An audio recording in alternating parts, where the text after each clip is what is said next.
Kia ora e te iwi e haere ake nei I te karare ko ngā tuakana teina hahau pōro a Nico a Rawa ko Arahina Black I uru atura ki te whakataetai I tū ki Pinehurst, Amerika mā ngā tamariki o te ao.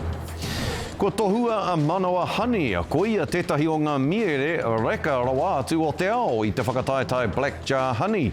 Nō rua tāhuna te miere nei a I tū te whakataetai Black Honey ki North Carolina, Amerika. He kai ako he māma a Aroha Nui Ellen e kawe ana I tōna ngā kaunuitanga ki te tiriti o Waitangi ki ngā pōtitanga Arohe.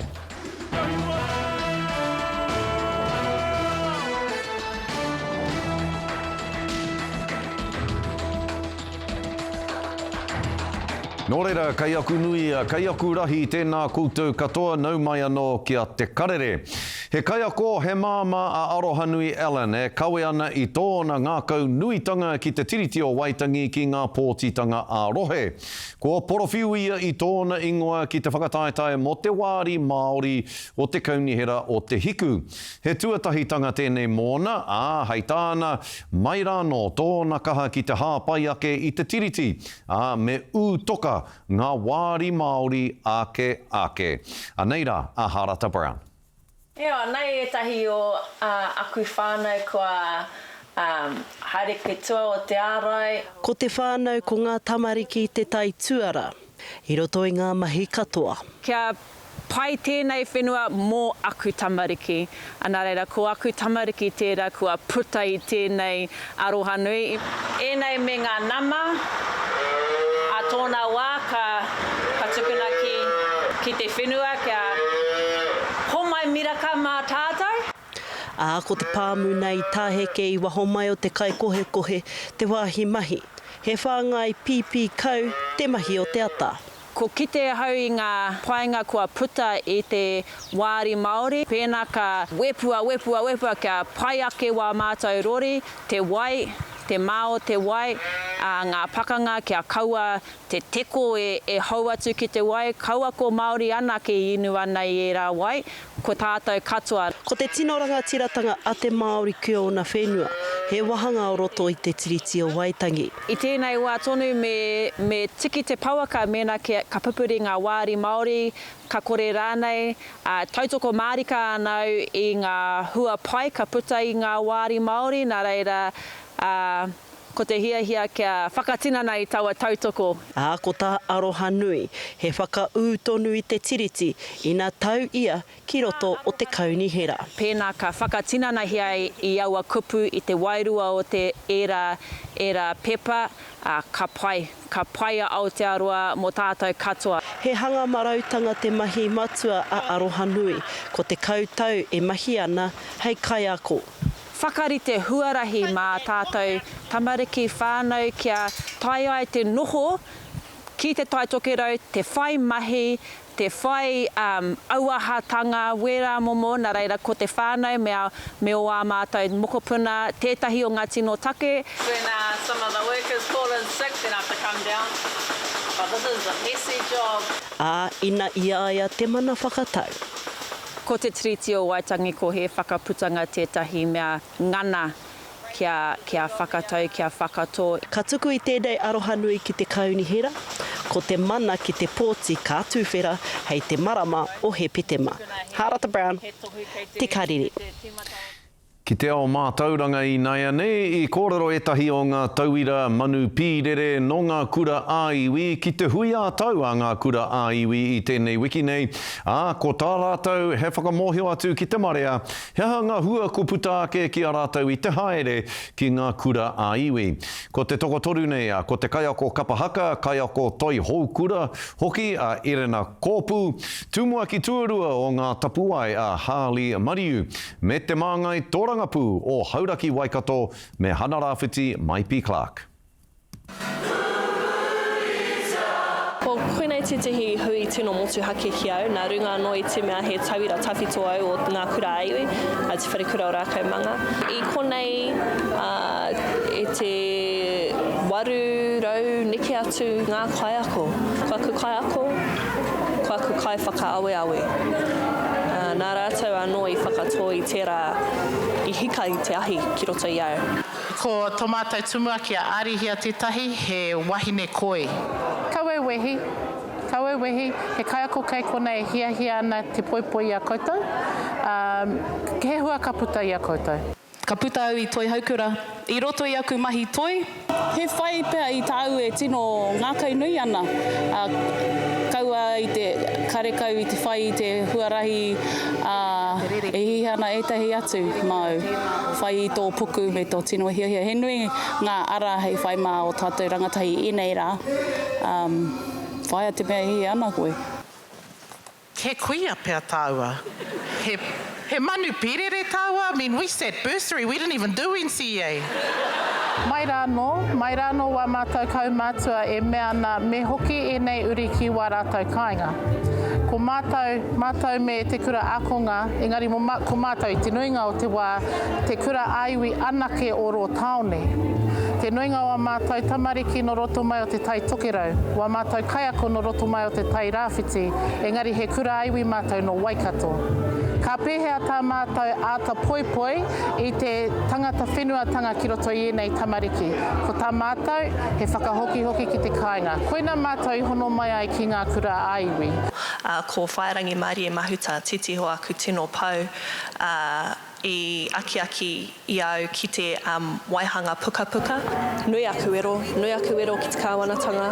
Titihi o ngā wero tuatahi ko te aukati I te NCEA, ki te hoki atu ki te School C. Me aku a wangawanga ki tērā I tō rātou prene katoa I roto I te tāhuhu o te mātauranga. The standardising of our education system through the content, the delivery, the environment and the assessment.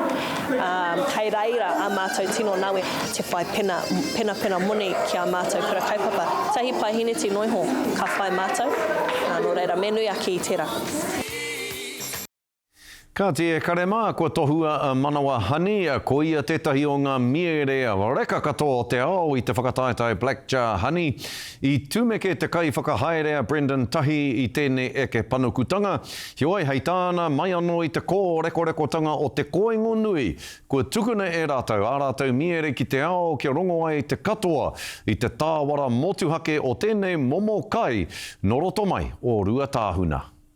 Nei nā ripene I tae mātou I nā contest o te Black Jar Honey Contest. Atu I Ruatāhuna, ki te ao whānui. Koe nei te me I riro I te miere kānuka. Kua puta te ihua manawa hani I te whakataetai whakamātau miere o te ao. Tino ohorere, te rongo atu o tā tātou win. Ka koa ki I te ronohana I te āhuatana kua Wikitoria. I Wikitoria I a manawa hani te whakataetai Cream Honey o te whakataetai Black Jar. Me te aha kua eke ki te top 10 o ngā parani miere, puta I te ao. Ko nā kai whakahaere tēnei whakataetai ko te Centre for Honeybee Research kai Asheville o Medica, North Carolina. Ara, hea hoa mātana kara, ana te tino rika ki tēnei miere. E hara tēnei te wā tuatahi kua puta te ihu o te tohu o Manawa ki tēnei whakataetai. No te tau 2020 mātahi, katoa I te miere e kia ne ko rewa, te taonga nui. Ko nei te tāwari e tipu ana, e tū ana, kai roto I nā nahere o te urewera. Tēnei tau ko te tāwari. Āhua te wāhana o te whakataetai nei ko te creamed category, world creamed category. Kua te kaumārua tau a manawa hani e whakahaere hia ana ki roto o te urewera. I rangi whāwha ai te hora I te parani nei ki te ao. Kai te hukuna tēnei mere ki roto o Aotearoa nei, ki nā toa o Woolworths, ki wete ho nā toa whera te piki. Wete ho nā mere nei ka tai ki Japan, ki China, ki te UK, mi wete ho nā motu o te ao nei. Me te aha, kaore roa ka whakatuwherahia e manawa hani tō rātou heti hou, ko te whataroa o manaia tōna ingoa, e ngata i ngā hia o te ao. Moko nui ārangi, haere huka Edmonds, Pūkāia. Nō rere tiwi, hei muri ake i ngā whakatairanga, hei aha Keith Quinn, hei aha Andrew Saville, ko pōtaka mai pi te namatahi o Aotearoa i roto i ngā hā kinekina. Ane, ko tai mai nei ki te arahia tātou i roto i ngā hā kinekina o te wā. E te hoa, mihi ane kia koe, rawe o hu, rawe. Taku wiki tua whāte nei i whia koe hoa. Rangahau, pada, rangahau. Ko ngā tuakana teina hahau pōroa Nikau Rawako Arahina Black i uru. Atu rā ki te whakataitai i tū ki Pinehurst, Amerika mā ngā tamariki o te ao mau tonu mai.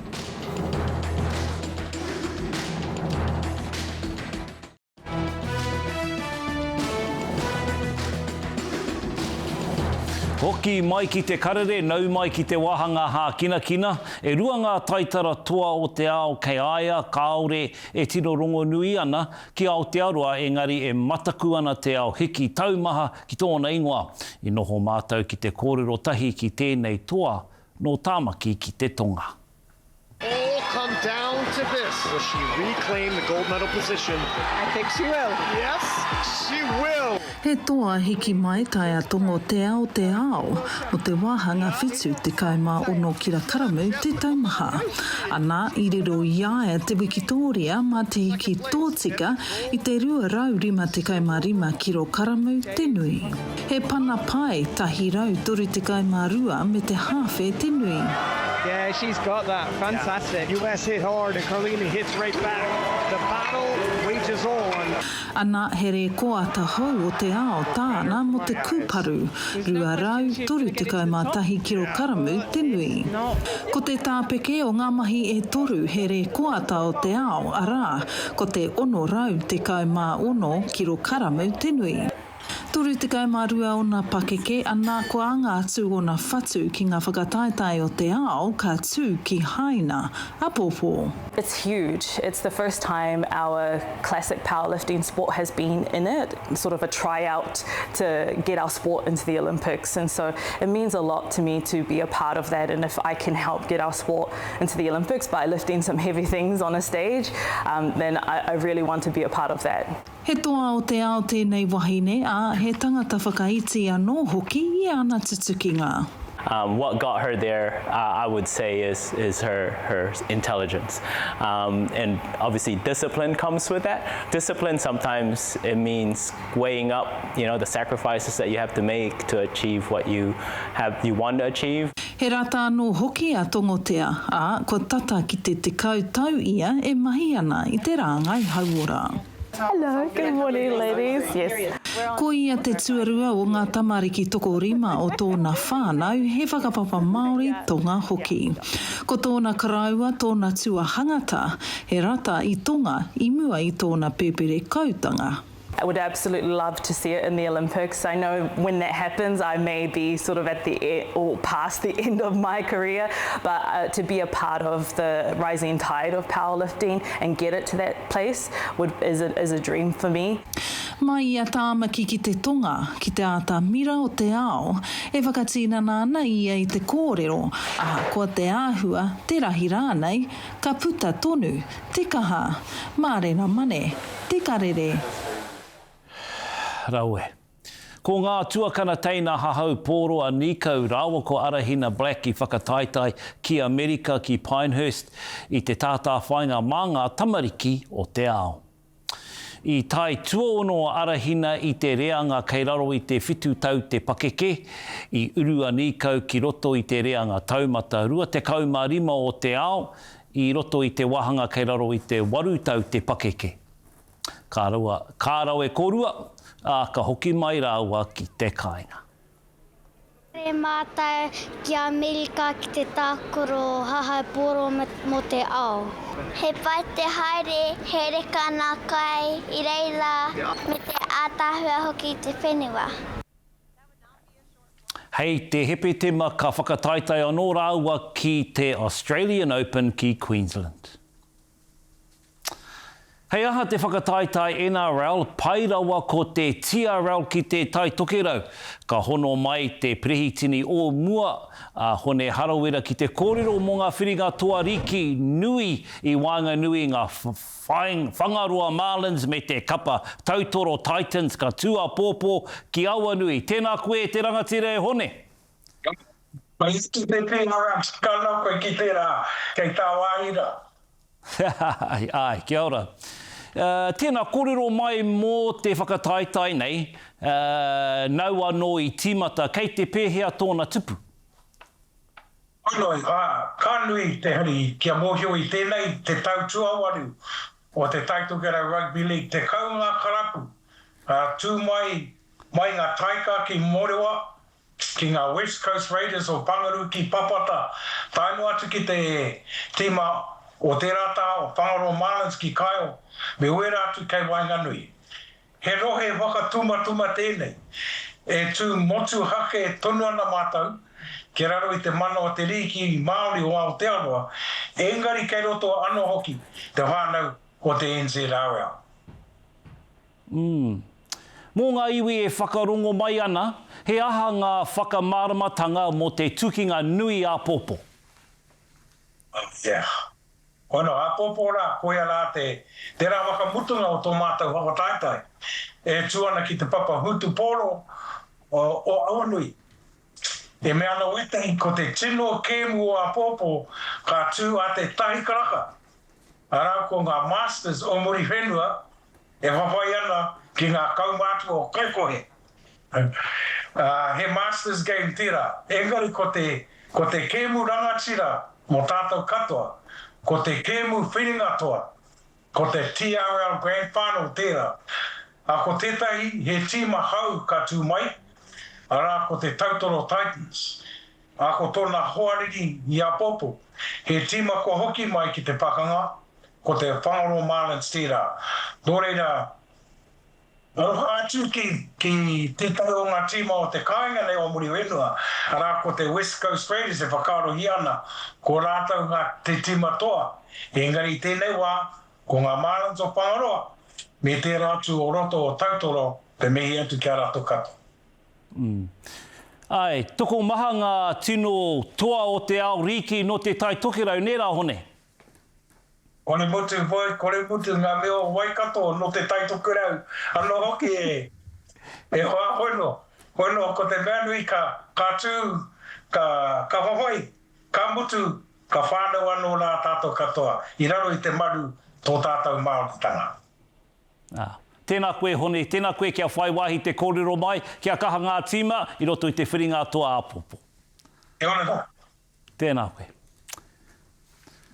Kua tīmata te Kiriata Chief of War ki runga i Apple TV, mēnā ka mātaki atu koe ka kite i ngā toa hākina kina ōpango o mua. Ko te whakakotahitanga o ngā mautere o Hawaii mai te tirohanga kanohi o ngā iwi taketake. I whai wāhi ngā kaiwhakaari o pango Eric Rush, Piri Wepu, Liam Messam, rātou ko Troy Flavel, i te nuinga o te wā ka mau kākahu Whutupōro, engari auare ake. I was used to wearing a G-string, so... Yeah, well, it was a G-string. And my more mate, he was quite comfortable wearing that around all day, you know, his bloody ass cheeks showing everybody. But for us, you know, I think Pity had a few marks on his cheeks, so he was a bit apprehensive. And I actually put it on backwards at the start.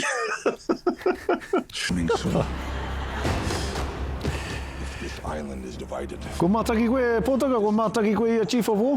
Kāre anō, tērā pia te pōne. Tāua, kāre anō au kia mātaki ene karau i te tino pirangi ki te titiro, ki te tau wereweri o toku whanaunga o te muera. I rato i tērā kaupapa. Oera, e mihi ana kia koe Pōtaka. Rawe te mātaki a koe arahi ana i ngā hākina kino o te wā. Taku tuatahi tēnei, kia noho tahi atu kia koe. I roto i tēnei wahanga. Me te honore nui. Mōku, kia noho tahi anō ki tō taha. Hoki mai a tērā uki e hoa? Kangana. Oia nō re te iwi a muri ake i ngā pānui hoko, ko ngā huarere o te wā, kia mau tonu mai.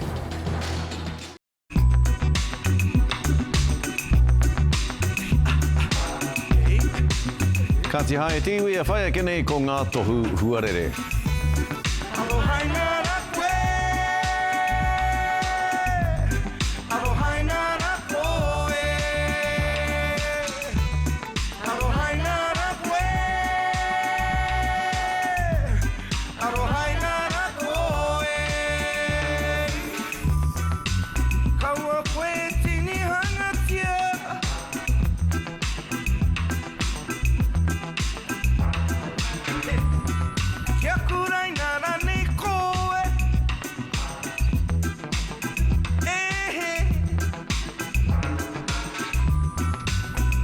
No tātou te whairoro he, poko te whakwe me he tika tau e pohehena. Kia roha ka maua ki tonu nei e, tēnei ahau kei a te pōputa ki te haumarama. Aro haina ra koe, aro haina ra koe, aro haina ra koe.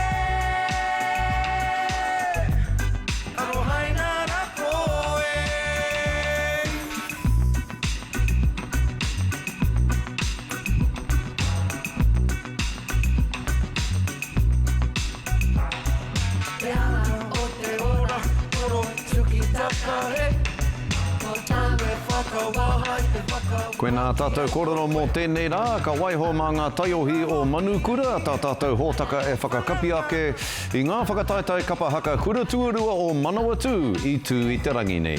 Kia ora tātou.